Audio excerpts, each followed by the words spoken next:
La question qui s'est posée, c'est avant de valider ce projet, il fallait quand même poser les bases des données historiques et archéologiques. D'où le lancement d'un programme de recherche qui a été formalisé avec la DRAC Occitanie sous la forme d'un PCR. C'est un jargon qui veut dire un programme collectif de recherche qui regroupe plusieurs spécialistes. Spécialistes universitaires, mais pas que, aussi des membres d'associations d'érudits, de sociétés savantes, et puis des entreprises privées comme la mienne. Moi, je travaille dans un bureau d'études privé qui fait de l'archéologie au quotidien. Et donc, on s'est tous réunis et on a commencé à poser les jalons de qu'est-ce qu'il fallait regarder pour essayer de mieux comprendre le site. Et donc, il a fallu chercher des financements, bien évidemment, et l'Europe a participé à travers le programme LEADER, ainsi que la DRAC, et bien évidemment la collectivité. Alors, le site de Saint-Roman, je pense que tout le monde, j'espère, le connaît. C'est un site qui est magnifique, effectivement, qui est dans un écrin de verdure, qui est une sorte de table rocheuse, qui a été entaillée de tous côtés et qui dessine une sorte de promontoire rocheux qui domine toute la vallée du Rhône. On voit Avignon, on voit Arles, on peut deviner Nîmes. Donc c'est un point de vue superbe et qui a été occupé très tôt. On a des vestiges archéologiques dès l'âge du bronze. Mais ce n'est pas cette période-là qui m'ont intéressé moi. Moi, je suis médiéviste de formation.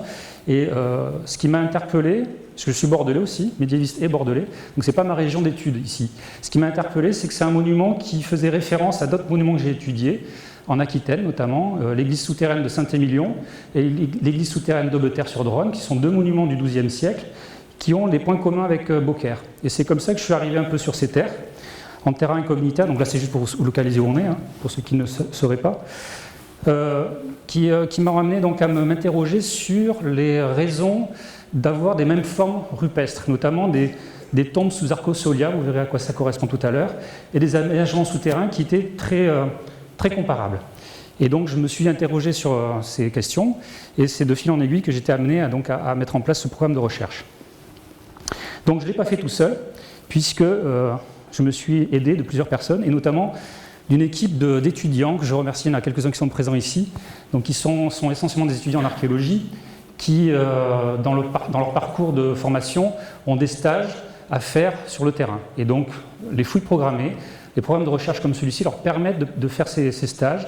C'est plus difficile dans l'archéologie préventive où c'est fait par des professionnels et il y a plus de difficultés pour accueillir des stagiaires. Mais dans le cadre des fouilles programmées, c'est vraiment une sorte de chantier-école, si vous voulez. Et il y a eu donc en 2019 une quinzaine d'étudiants qui venaient des universités d'Avignon, d'Aix, de Bordeaux, de Montpellier, de Toulouse. Voilà.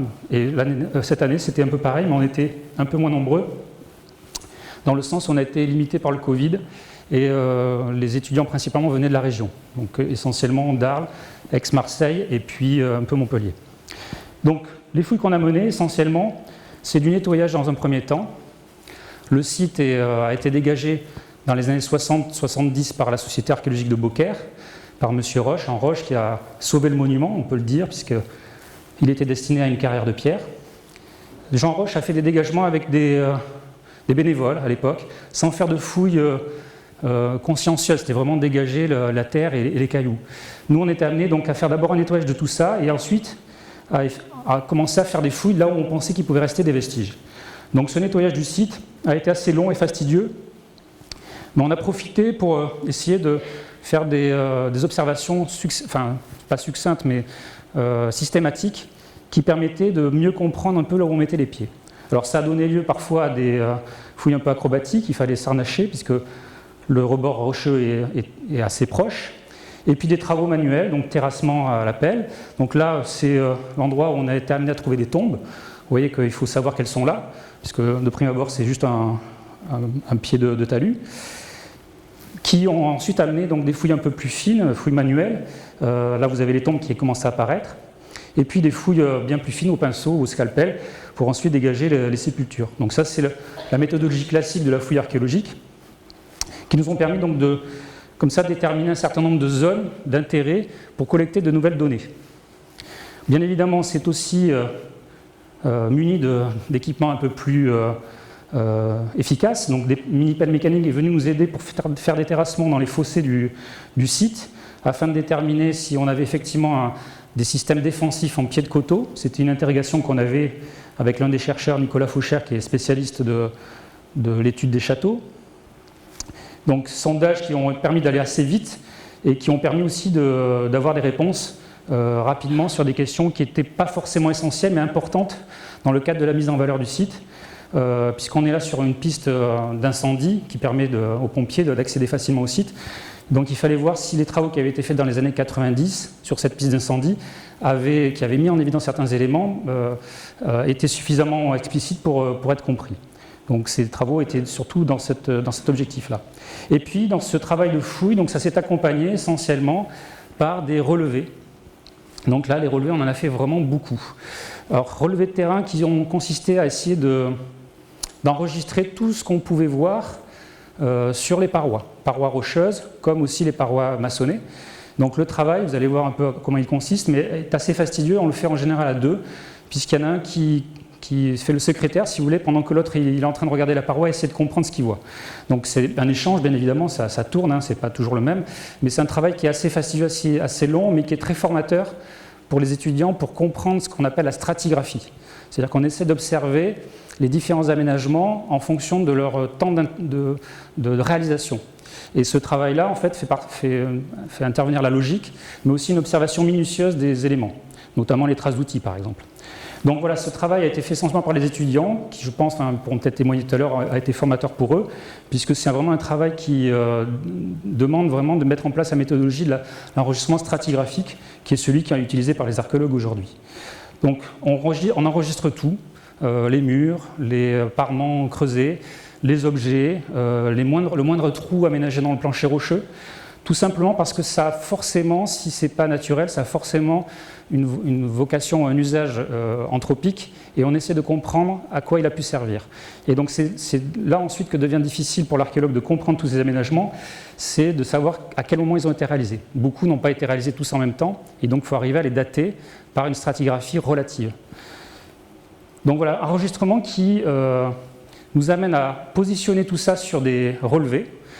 Travail de relevé qui est assez compliqué aussi, puisqu'on est sur un monument qui est assez volumineux. Et donc un premier travail avait été fait par un cabinet spécialisé dans la photogrammétrie, c'est-à-dire la prise de vue en 3D des monuments. Donc c'est la société Iconen. Modèle numérique qui nous a aidés notamment pour avoir des coupes, mais qui n'était pas suffisant, puisque ce modèle avait été fait pour un projet architectural, pas pour les archéologues, et la résolution n'était pas suffisante pour nous. Il fallait qu'on puisse observer les traces d'outils. Le modèle numérique, la prise de vue, si vous voulez, n'était pas assez précise. Donc on a complété ça par un travail spécifique avec un photogrammètre qui est intervenu, qui est dans l'équipe, et qui a complété tout ce travail-là, notamment pour observer les traces d'outils qui nous ont été un élément essentiel pour comprendre les phases de creusement. On a utilisé plusieurs outils différents pour creuser, plusieurs sens de creusement dans les parois, et c'est en observant toutes ces traces qu'on arrive à déterminer, de manière comme une fourmi qui va essayer de ramasser tous ces petits grains de riz ou grains de blé, on a été amené à regarder toutes les petites traces d'outils pour déterminer à quel moment les différentes séquences de creusement ont été mises en place. Et ça, c'est un travail très fastidieux qui a été complété par un travail de prise de vue en lumière rasante avec des nouvelles technologies qui permettent de faire ressortir les traces d'outils, puisque quand on est sur place, ce n'est pas toujours évident. Et donc c'est en l'occurrence là, cet ingénieur, Dylan Mouzeran, qui a fait un travail vraiment expérimental sur l'acquisition de données sur les traces d'impact des outils de tailleurs de pierre. Donc ça, c'est un travail en cours, une méthodologie qui est en cours, mais qui est très innovante. Et je crois qu'il est en pourparlers justement pour essayer de réfléchir pour le chantier de Notre-Dame de Paris, pour faire un peu le même travail sur les traces de pierre, les traces d'outils sur les pierres de la cathédrale de Notre-Dame. Donc voilà, ça c'est un élément qui est assez intéressant en termes de méthodologie. Et puis prise de vue classique aussi. Alors là, on est en Provence avec le soleil qui donne et les cigales. On est toujours un peu contraint pour avoir des photographies qui soient à peu près correctes. Donc on s'amuse souvent avec les parasols pour essayer de se faire de l'ombre. Donc ça, c'est anecdotique. Et puis bien évidemment, on a fait des relevés topographiques pour compléter et le modèle 3D et les plans anciens, et compléter aussi en fonction des découvertes que l'on faisait, de pouvoir relever tous les éléments qui ont été observés. Donc ça, c'est le travail fastidieux et méthodique de l'archéologue, qu'on a le temps de faire ici parce qu'on est là sur plusieurs années, qu'on n'a pas le temps de faire sur les chantiers en archéologie préventive, où on va à l'essentiel. Là, on a pu vraiment poser les bases d'un travail méthodique d'acquisition des données. Alors, comment ça se passe concrètement ? La première chose à faire, et quand on est arrivé sur le site avec mes collègues, c'était de se dire comment on va enregistrer l'information. C'est un site qui a à la fois une terrasse supérieure, il y a des falaises verticales, et il y a des parties souterraines, plus il y a la colline. Et donc on a simplement décidé de saucissonner le monument en définissant des secteurs, en mettant des numérotations, et chaque secteur est plus ou moins arbitraire. Il fait partie des on délimite en fonction des murs ou des contours qui font des limites naturelles. Et on enregistre tous les objets que l'on voit dans un secteur à partir du numéro qu'on a positionné. Par exemple, si j'ai trouvé quelque chose dans le secteur 121, son numéro va commencer par le numéro 121, puis un autre chiffre qui va correspondre à son numéro d'isola, c'est-à-dire le premier objet qu'on aura trouvé. 121 001, 121 002, etc. C'est comme ça qu'on enregistre l'information et qu'on classe de manière à pouvoir reporter tout ça sur des relevés. Donc relevés qui vont être établis à partir des prises de vue orthophotographiques. Donc ce sont des photographies qui sont redressées. On photographie la paroi ou le sol avec plusieurs clichés, on met ça dans un logiciel qui va chercher des pixels communs et il va, à partir de cette méthodologie-là, redresser, avoir un modèle, si vous voulez, qui va pouvoir permettre de tirer des coupes. Et sur ces coupes, on va nous pouvoir positionner nos relevés et nos observations. Et donc là, c'est un travail d'enregistrement qui vient détourer chaque unité stratigraphique et chaque numéro correspond à une unité stratigraphique qui sont isolés par rapport à des éléments d'intégrité, c'est-à-dire on va se dire c'est une paroi rocheuse, donc c'est un objet en lui-même, mais dans cette paroi rocheuse, on se rend compte qu'il y a un creusement. Donc ce creusement, on va le détourer en fonction des contours du creusement. Puis on se rend compte que dans ce même creusement, il y a deux traces d'outils différentes, donc on va délimiter les deux traces d'outils différentes. Et à chaque fois, on va porter un numéro sur ces différents isolats qui nous permettent ensuite d'essayer de faire la stratigraphie. La paroi existait avant le creusement, puisqu'il faut la paroi pour que le creusement se fasse. Dans le creusement, on a deux traces d'outils. Donc, quel est l'outil qui a été intervenu avant? Et ainsi de suite, on va avoir la stratigraphie relative qui va se positionner de cette manière. Donc, ça donne une sorte de grand arbre généalogique de chaque numérotation qui nous permet ensuite de proposer des dates, si vous voulez, par séquence. Donc, on fait ça pour les sols. Donc, je vous donne juste deux exemples. Donc, la photogrammétrie, le relevé sur le terrain avec la numérotation, avec des couleurs qui nous permettent de comprendre les phases principales.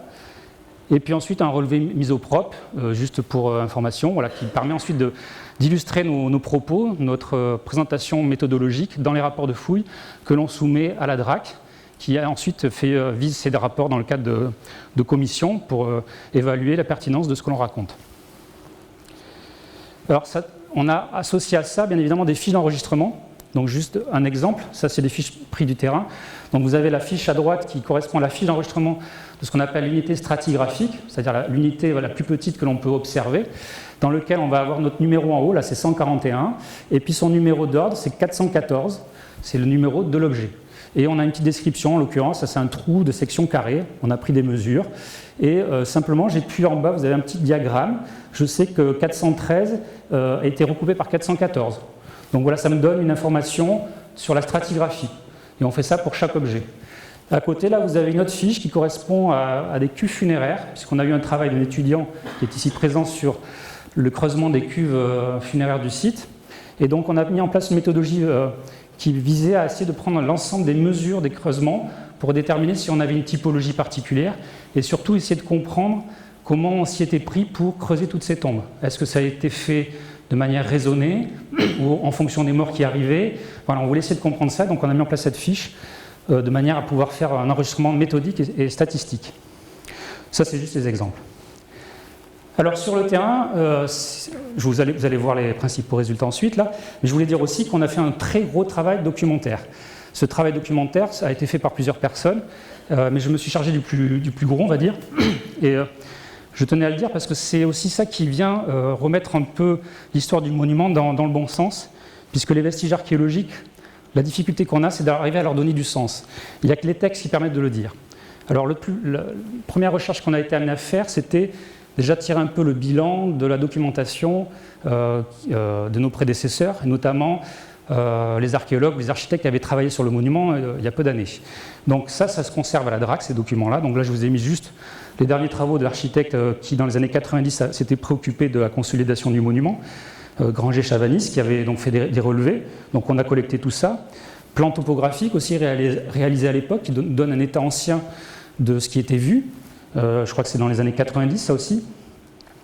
Et puis, bien évidemment, les photographies des fouilles anciennes. Il y a eu 2 fouilles importantes qui ont été faites avant nous. Il y a Yves Gasco qui a fouillé dans les années 90 lorsque la piste incendie a été faite autour du site. Donc, il avait fait un rapport d'étude. Et puis, surtout, Olivier Ginouvès qui avait fouillé le monument en 1988, qui a apporté pas mal d'informations chronologiques fiables sur la terrasse et qui a aussi proposé déjà un premier phasage chronologique. Mais à l'époque, il n'avait pas pu étudier les parties souterraines, donc il n'avait pas pu faire le lien entre les parties hautes et les parties souterraines. Donc on a collecté toute cette information-là.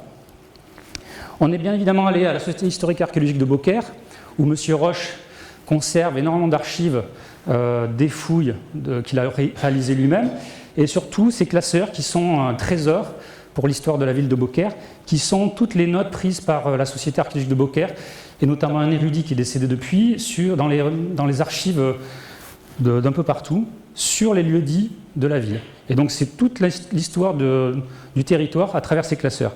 Et sur Saint-Roman, il y avait un classeur dans lequel beaucoup d'informations, je vais y revenir, pardon, des diapositives que j'ai pu faire numériser, des travaux des années 70, où on voit les jeunes avec des conditions de sécurité un peu limites, à bouger des pierres. Donc je pense qu'il y en a peut-être dans la salle, ils ont entre 50 et 70 ans maintenant.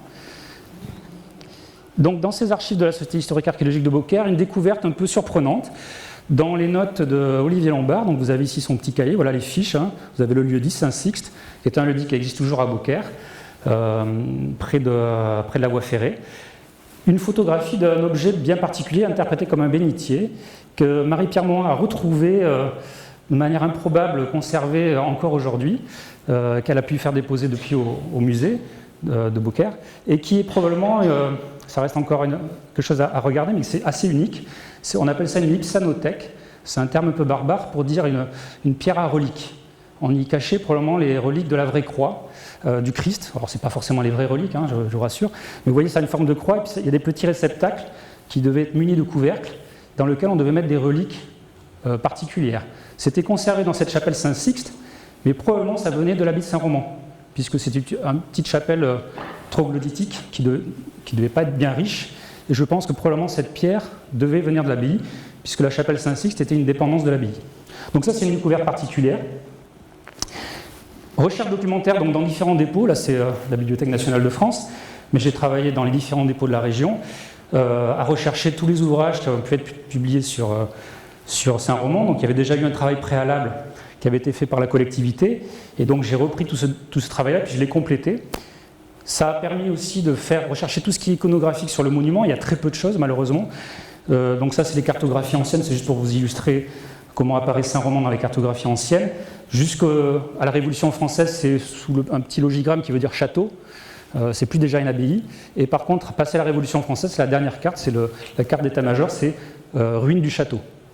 Donc le château démantelé au début du 19e siècle. Et évidemment, tous les textes. Alors j'ai la chance d'être paléographe, donc je peux lire les textes anciens. Et il se trouve que la recherche documentaire dans les archives, notamment d'Arles, d'Aix, de Nîmes, a donné foison de documents peu connus et qui effectivement vont renouveler l'histoire du site, puisqu'il y a énormément de choses en fait, beaucoup de choses sur l'histoire du monument.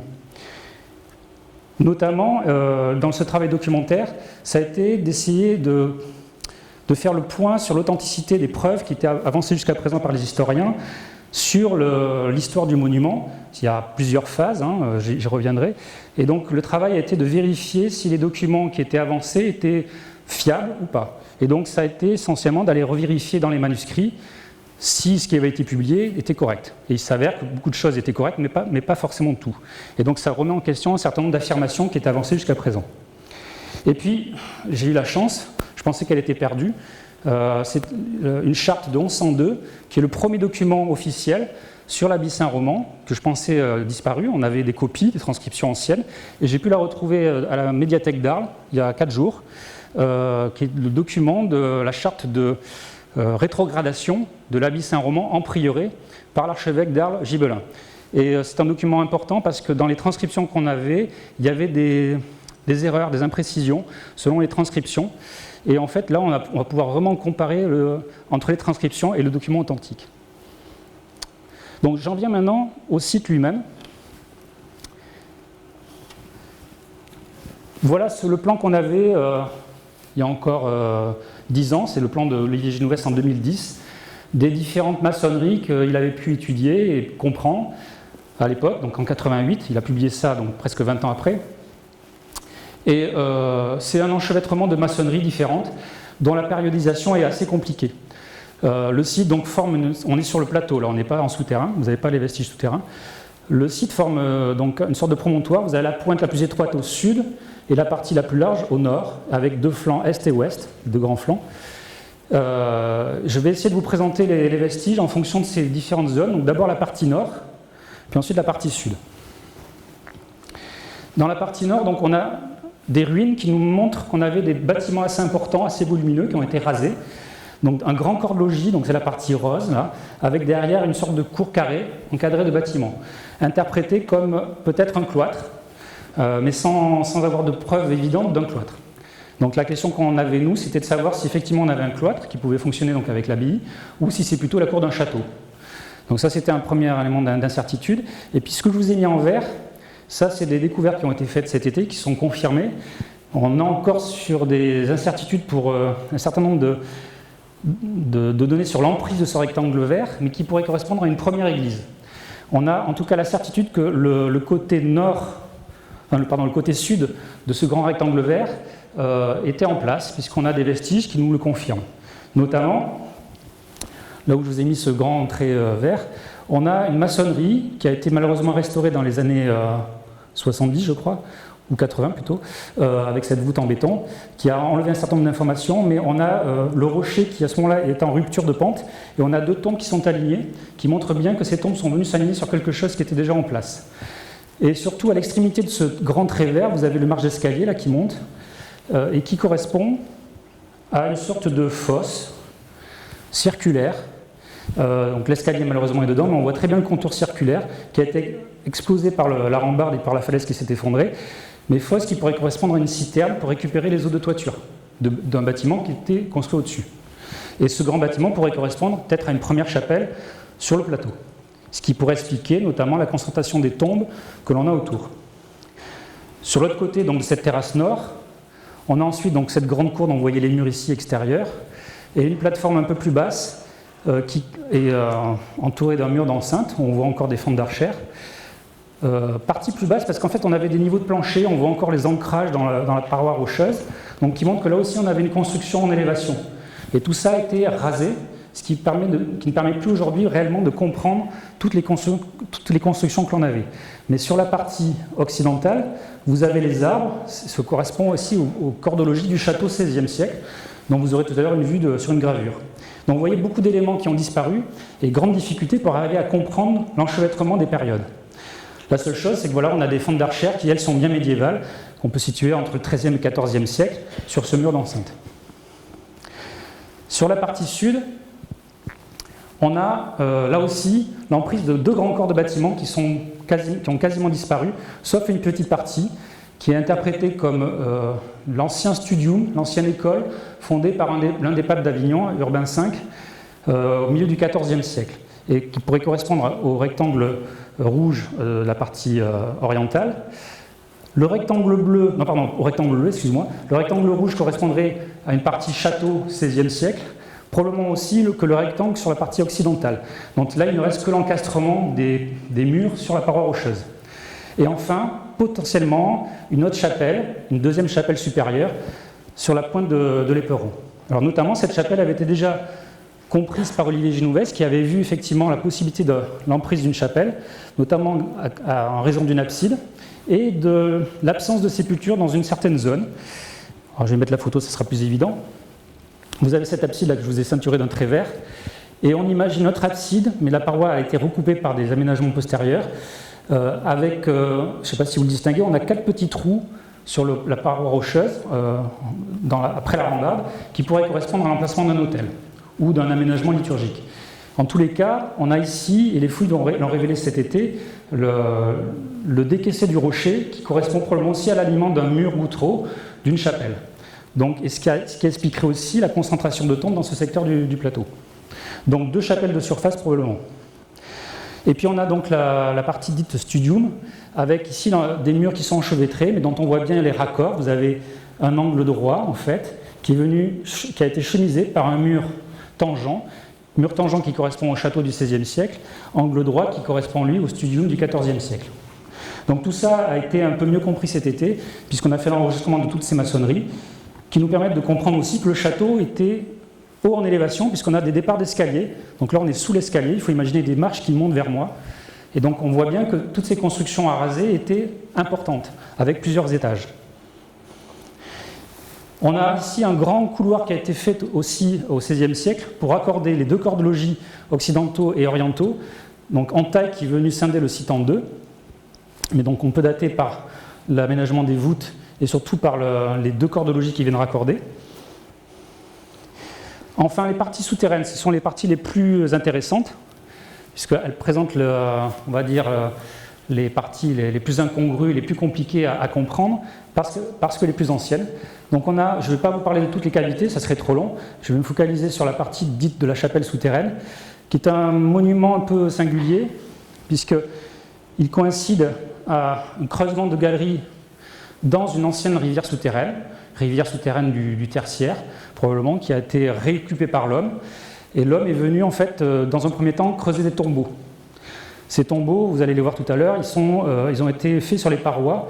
On en devine un ici, l'arc d'un ici. Puis tombeaux ensuite qui ont été réinvestis par un sanctuaire, et sanctuaire qui a été réinvesti par des carrières pour aménager des locaux de stockage. Probablement à l'époque où on fait un château au XVIe siècle. Donc ce qui explique ce grand décaissé avec l'escalier ici. On est dans un espace qui a été surcreusé. Il faut imaginer le sol de circulation au niveau de là où arrive l'escalier à peu près. Donc, dans cette partie souterraine, on a ce qui nous a semblé être la partie la plus ancienne, c'est cette paroi recreusée de tombeaux sous arc, on appelle ça des arcosolia, qui sont des cuves creusées dans le rocher pour mettre un corps, et ces cuves sont dégagées sous un arc, et la cuve était recouverte d'un couvercle. On n'a plus les couvercles malheureusement, mais on a encore les encastrements des couvercles. Donc on peut distinguer tout ça. Et au sol, on a investi aussi le sol en faisant des cuves sur lesquelles on voit très bien les feuillures pour mettre des couvercles. Donc tout ça a été fermé, mais ça a été pillé, sans doute à des époques très anciennes déjà. C'est pour ça qu'on n'a plus rien dedans, et c'est pour ça que c'est très difficile à dater, puisqu'on n'a que les traces d'outils pour dater ces monuments-là, ou la physionomie de ce type d'édifice. Alors ça, on voit ça en Orient très tôt, hein. Dès le 2e ou 3e siècle, on a des tombes comme ça, même au 1er siècle de notre ère, on a des tombes comme ça, parfois pour des personnages aristocratiques, ils ne sont pas du tout chrétiens, mais ça perdure aussi jusqu'au 10e ou 11e siècle, donc c'est très difficile à dater. Ça se situe sur le premier millénaire en tous les cas. Donc voilà un arcosolia. Alors vous voyez, la difficulté, c'est qu'il nous manque un certain nombre d'informations. La paroi qui venait fermer la cuve est cassée. On devine simplement là où il y a l'ardoise, le niveau de sol où reposait le corps. Et puis on devine la feuillure du couvercle. Oui. Et l'arcosolia lui-même qui dessine un arc. Souvent, alors là, on ne peut pas le voir, c'est trop usé, mais souvent c'est peint. Et quand on va dans les catacombes romaines d'Italie, on a souvent des arcosolia comme ça qui sont peints et décorés. On a des aménagements liturgiques aussi dans cet espace, notamment ces deux sièges. Donc là, l'intérêt de l'étude, c'est qu'on a pu mettre en évidence que le petit siège est venu après coup. Il a été fait dans un second temps, notamment en raison du décaissement du sol. Et puis siège qui, lui, peut être daté par le décor entre la fin du XIe et le milieu du XIIe siècle. Donc ces aménagements-là sont intéressants parce qu'ils expliquent une mise en valeur du monument pour de la liturgie à ce moment-là. Donc voilà comment ça se résume dans cette cavité souterraine. Donc vous avez le trait rouge correspond à sans doute, je vais commencer par le trait jaune, excusez-moi, qui correspond à l'ancienne galerie qu'on peut appeler catacombe si vous voulez, même si c'est impropre, mais dans lequel on a des aménagements funéraires avec des tombes sous arc.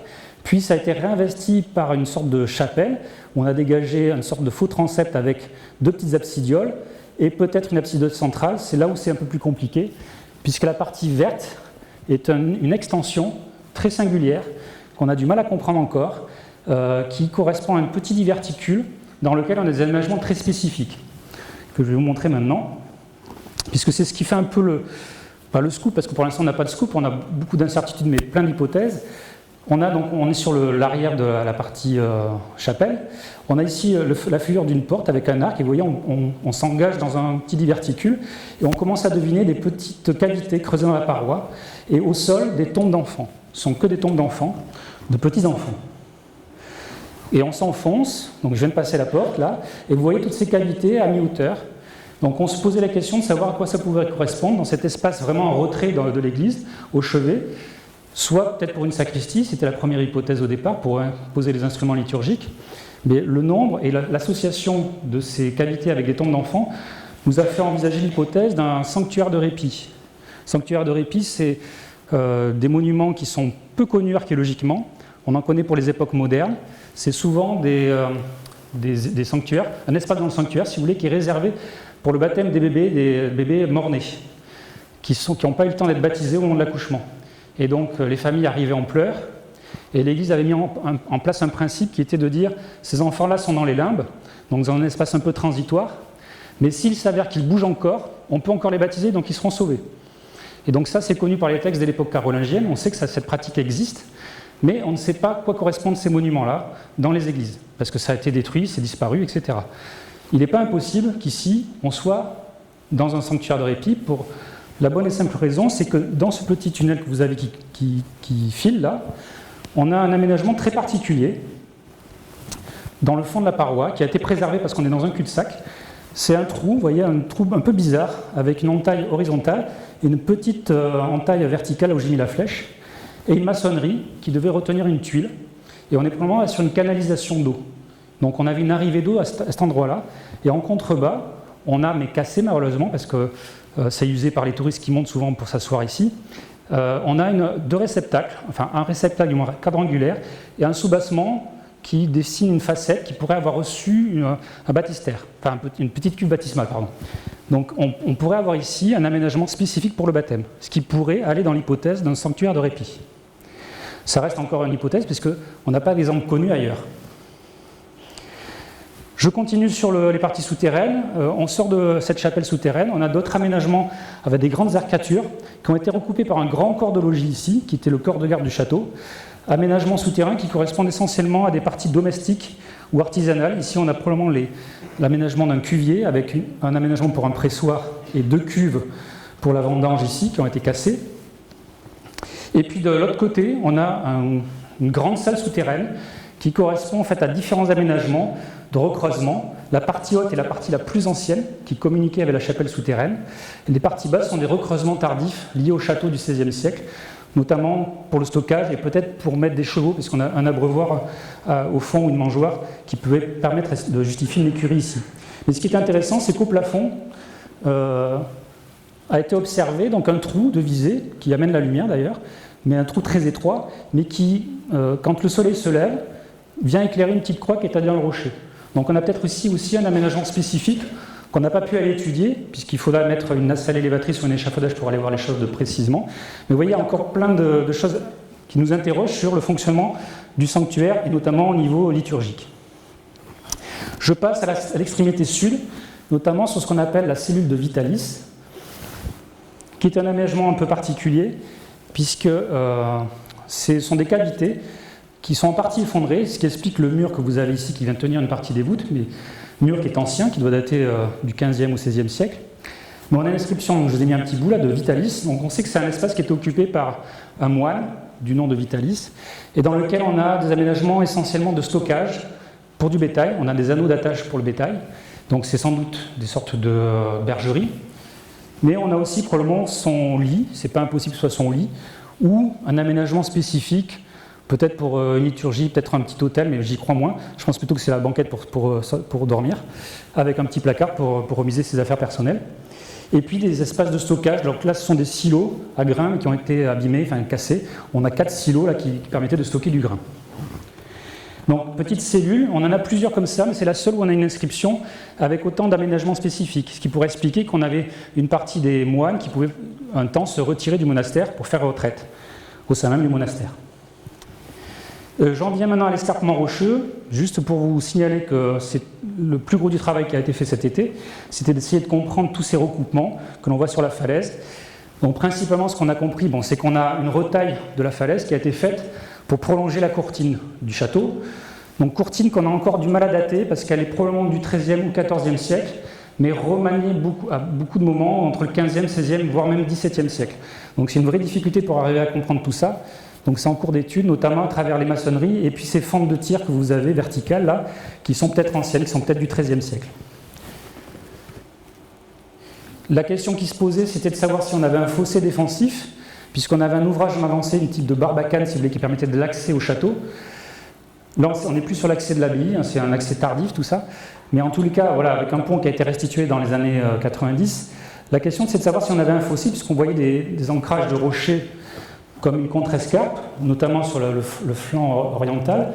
Et donc un des sondages a été fait de ce côté-là, et il s'avère que ce n'est pas du fossé défensif, c'est de la carrière. On a notamment la banqueterie de carrière qui a été bien mise en évidence.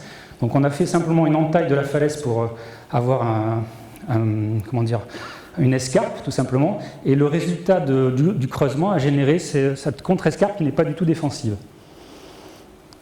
Donc cette retaille de falaise a recoupé d'anciens aménagements, donc on voit notamment des petites cavités recoupées, qui montrent que tout le coteau et la pente de la colline étaient occupés avant la retaille de la falaise. Cette retaille a enlevé beaucoup d'informations, et notamment beaucoup d'informations sur le cimetière, puisque l'on sait maintenant que le cimetière descendait en pente douce, toutes les tombes étaient faites sur la pente et continuaient dans la pente au-delà. C'est ce que nous a révélé les fouilles. Et puis surtout, on a pu comprendre qu'on avait pas mal d'aménagements, comme des silos par exemple, qui correspondent à probablement des habitations établies en pied d'édifices. On a un peu la même chose sur un massif tout à fait voisin de Saint-Roman, qui est le massif de l'Aiguille. On a des aménagements établis sous un ancien château qui montrent qu'en fait on avait probablement un village, très certainement autour de ces éperons. J'en viens maintenant rapidement sur la chronologie, c'est-à-dire à partir de toutes ces informations, la géographie du site et les données documentaires, on a accumulé beaucoup d'informations. Donc tout ce que je vais vous dire, c'est provisoire, bien sûr, puisque là, les 2 années qui vont venir, ça va être de vérifier certaines hypothèses, notamment par quelques interventions de terrain, et surtout par le croisement des informations qu'on a accumulées et par les fouilles et par la recherche documentaire. Et donc c'est ce travail-là qui va s'amorcer maintenant. Donc tout ce que je vous dis est provisoire, dans le sens où je n'ai pas encore pu vérifier tout ça. Donc dans la première phase du monument, ce qui apparaît de manière à peu près claire, c'est qu'on a un texte de 961 qui est une sorte de legs testamentaire, on va dire, de l'archevêque d'Arles Manassès. À l'époque, Manassès, c'est le neveu du comte de Provence, donc il est omnipotent à Arles, et il lègue un certain nombre de biens, et donc dans ces legs, on a la mention de l'abbaye Saint-Roman.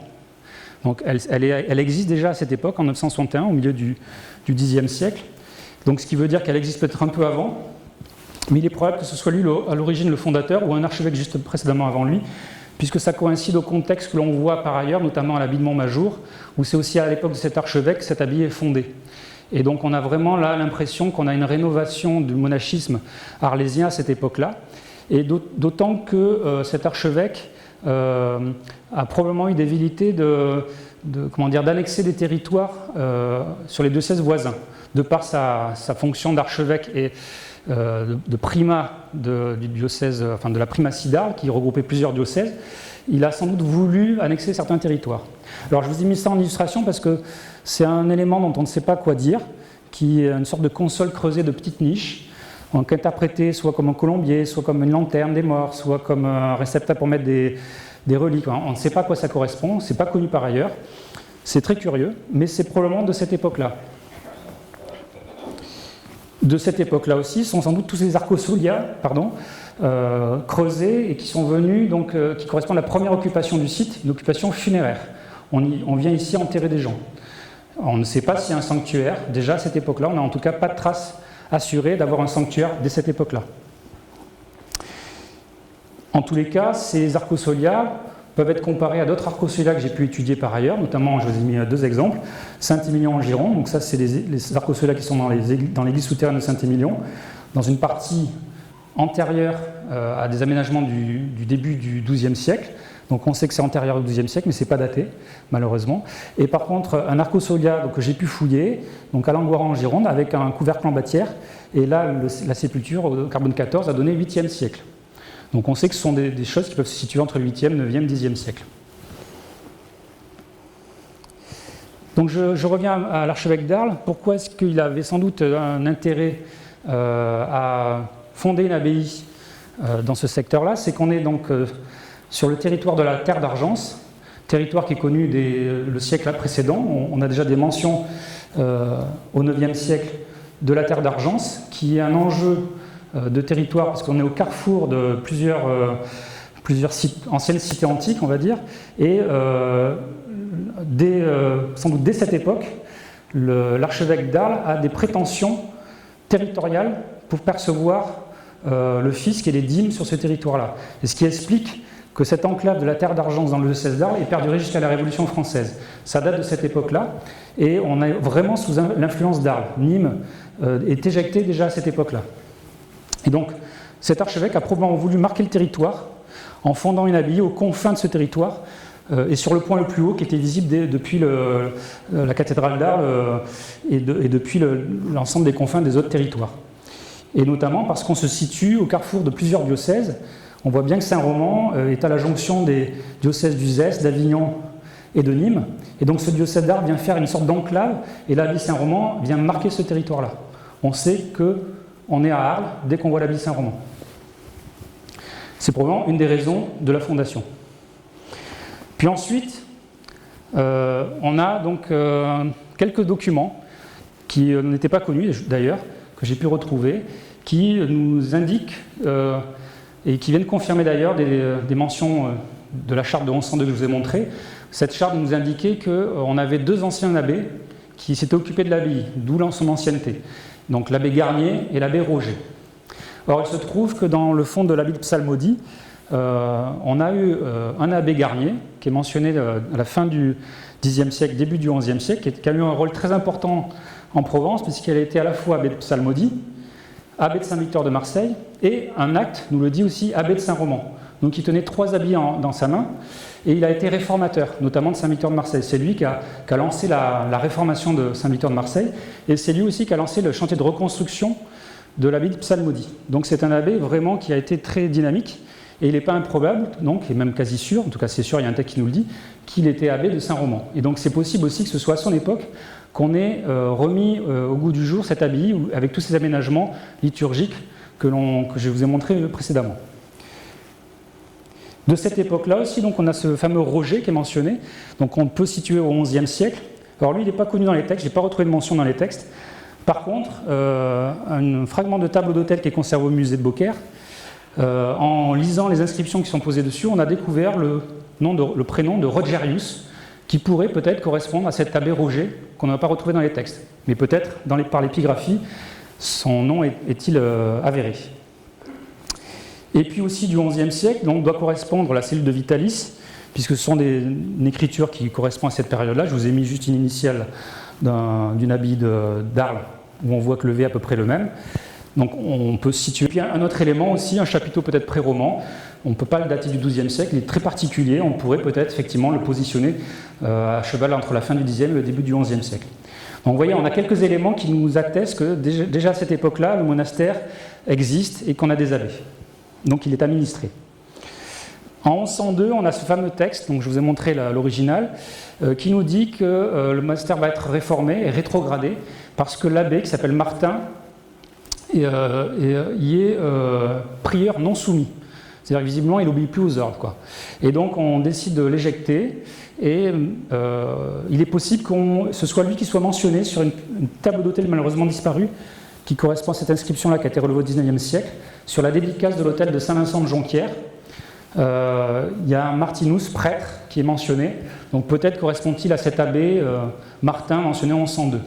En tous les cas, à ce moment-là, l'archevêque d'Arles, Gibelin, qui n'est pas en odeur de sainteté à Arles, il a été élu avec des grandes difficultés, décide d'intervenir à Saint-Roman et donc de rétrograder le monastère en prieuré. Mais par contre, on a la confirmation officielle à ce moment-là que Saint-Roman passe dans les mains des abbés de Psalmodie. C'est la première fois qu'on a la certitude écrite.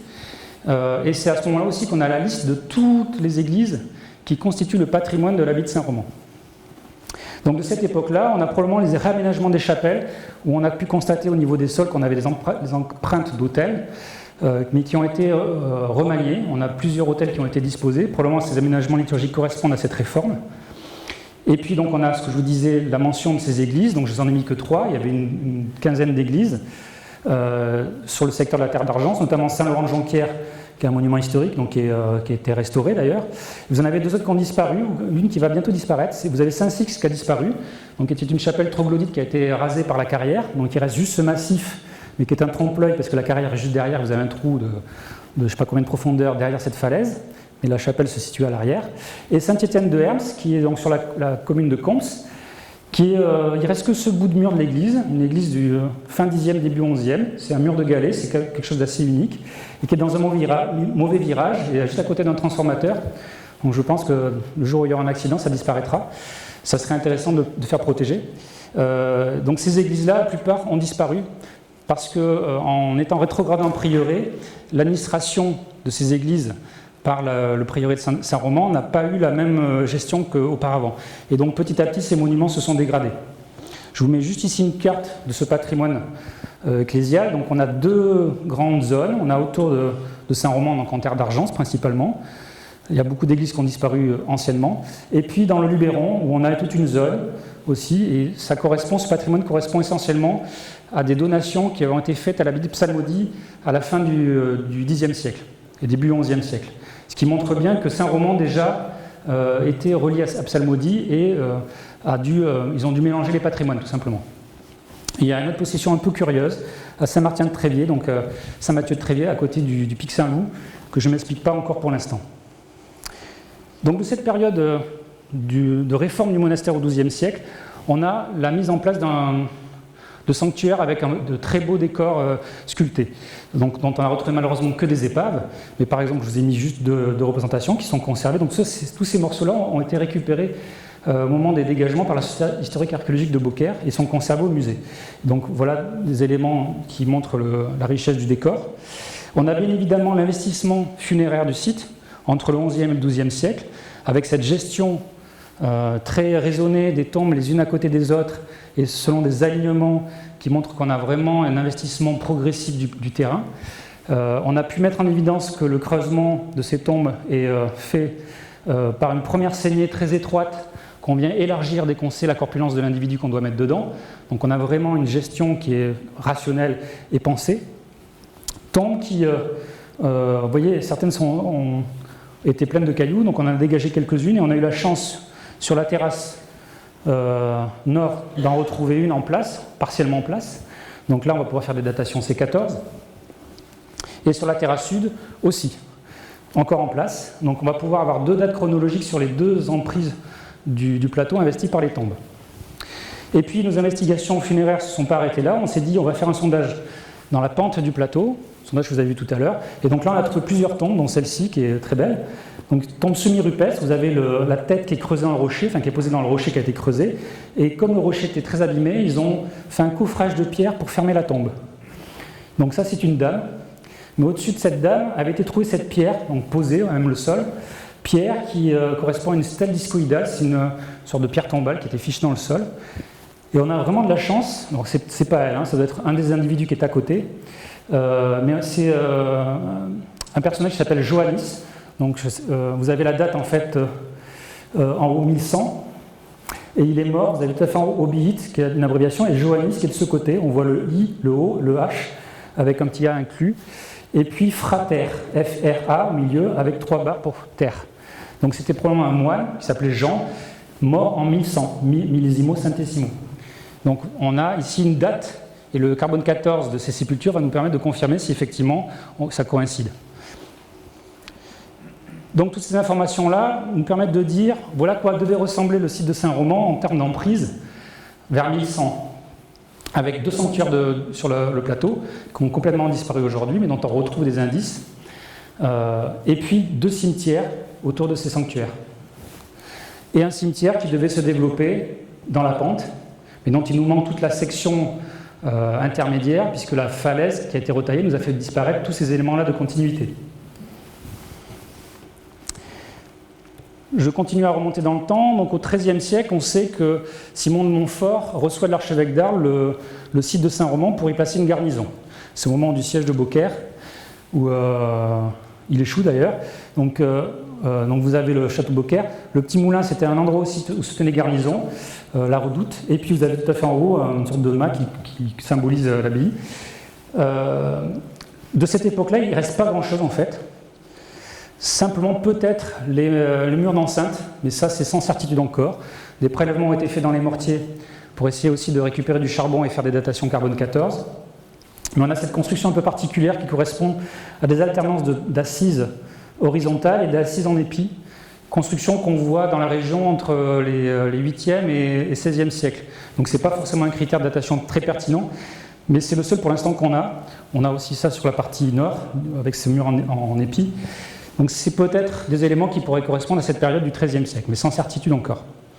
Au XIVe siècle, on a donc des documents qui nous indiquent que le pape Urbain V établit une école, un studium, avec des enfants qui viennent apprendre un certain nombre de choses, notamment les lettres. Là aussi, il ne reste pas grand-chose à part les maçonneries d'un bâtiment, interprété comme le studium en raison de carreaux vernissés qui ont été retrouvés. Donc ça, c'est la collection de la société de Beaucaire. Les carreaux vernissés qui sont encore conservés en partie sur le site. Vous avez ici un petit bout du pavement et qui a fait dire à Olivier Genouvès qu'effectivement les murs qui coïncident à ce sol pourraient correspondre aux murs du studium. Et donc il en a donné un plan rapide, mais il n'en a donné qu'une extrémité, puisqu'en fait il faut imaginer qu'on a tout un grand corps de logis qui se prolonge vers le nord.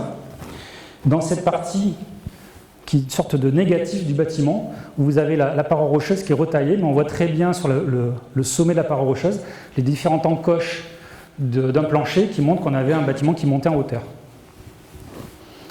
Puis je continue dans le temps et j'arrive au XVIe siècle, pour aller assez vite, hein, j'ai bientôt fini. La période Renaissance avec, à ce moment-là, l'abbaye de Psalmodie qui tient toujours le site, mais qui s'en désintéresse réellement et qui a besoin d'argent et qui ne se plaît plus du tout à l'endroit où elle était, sur son île, décide de migrer sur Aigues-Mortes. Et donc elle fait un échange de propriétés avec un personnage qui s'appelle François de Conseil, qui est propriétaire à Aigues-Mortes d'un îlot, et ils échangent tout simplement le château de Saint-Roman avec des propriétés bâties à Aigues-Mortes. Et c'est à ce moment-là aussi que l'abbaye de Psalmodie est sécularisée, et qu'il décide de renoncer à l'abbaye de Saint-Roman. C'est à ce moment-là que se coupe le lien entre l'abbaye de Psalmodie et l'abbaye de Saint-Roman, et que le site devient privatisé.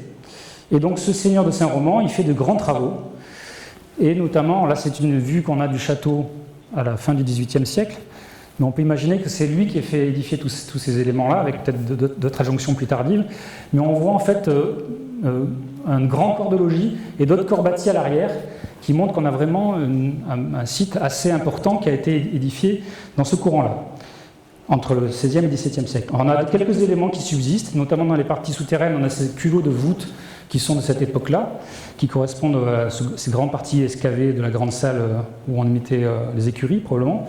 Et puis quelques éléments qui ont été découverts dans les sondages d'Olivier Genouvès, notamment ici, un encadrement de portes de cheminée avec un décor Renaissance, mais c'est pas grand-chose. Par contre, beaucoup de mobilier, et les réserves de la Société archéologique de Beaucaire conservent encore beaucoup de céramique ou de mobilier de cette période-là. Voilà, je m'arrête ici pour la chronologie. Je finis ma communication juste sur aujourd'hui et demain, c'est-à-dire quel devenir du site et par rapport à l'ensemble des travaux de recherche que j'ai pu vous présenter rapidement ici. C'est qu'est-ce qu'on peut en tirer. Simplement que c'est un site qui vraiment est emblématique du territoire. J'essaie de vous le montrer à travers cet archevêque Manassès, mais tout au fil de son histoire, il a été vraiment emblématique du territoire. Vous voyez, c'est une photo des années 70 avec la galerie encore qui permettait d'avoir une vue sur l'ensemble de cette forteresse, puisqu'on peut en parler d'une forteresse. Aujourd'hui, vu du pic de l'Aiguille, c'est un peu plus masqué. Donc ça, c'est un vrai enjeu de territoire, c'est quelle lisibilité donner à ce monument qui n'est pas réellement visible aujourd'hui. Et puis il y a la question du tourisme, malgré tout, puisque c'est un site qui est visité, qui est ouvert au public. Alors nous, on a fait un peu l'attraction avec nos fouilles.